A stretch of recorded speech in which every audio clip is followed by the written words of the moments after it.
एक म्हणाला की तुम्ही वेळ आणि काळ सांगा, वेळ सांगा, आम्ही कोणत्याही मशिदीत यायला तयार आहे। मला नितेश राणेला सांगायचं आहे, अरे तुम्ही तिथं जाऊन काय ती झाडून काढणार आहे का, कचरा गोळा करणार आहे का, तुम्ही तिथं मस्जिदीत जाऊन काय करणार आहे? बरं तुम्हाला एवढा जर पुळका आलाय ना हिंदुत्वाचा, तुम्ही मग तिथं दर्ग्यामध्ये जाऊन चादर कशासाठी पांघरली, तुम्ही टोपी कशासाठी घातली? त्यावेळेस नितेश राणे तुम्ही मुसलमान समाज स्वीकारला होता का? तुम्ही मुसलमान समाज तुम्हाला त्यावेळेस प्यारा होता आणि आता तुम्हाला दुश्मन दिसतोय का?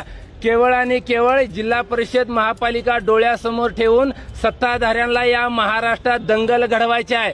आणि नितेश राणे ही कुठलाही हिंदुत्वाचा प्रतिनिधी नाही। नितेश राणे हे हिंदुत्वाच्या नावावरती बाजार मांडलेला आहे। मंत्री नितेश राणे हे हिंदुत्वाच्या नावावर हिंदुत्वाच्या टाळूचं लोणी खाणारा बोका आहे। मुळात ही दोन्ही डोंबऱ्याची औलाद आहे। ही डोंबऱ्याचा खेळ भाजपवाल्यांनी चावी दिल्यावर ही अंगावरची कपडे देखील काढून नाचकाम करते ते। यांचा तमाशा बघायला आता कुणालाही वेळ आहे। सगळ्या राज्याला कळून चुकलेला आहे की यांना या महाराष्ट्रात जाती जातीमध्ये तेढ निर्माण करायचं आहे। दुसरा प्रश्न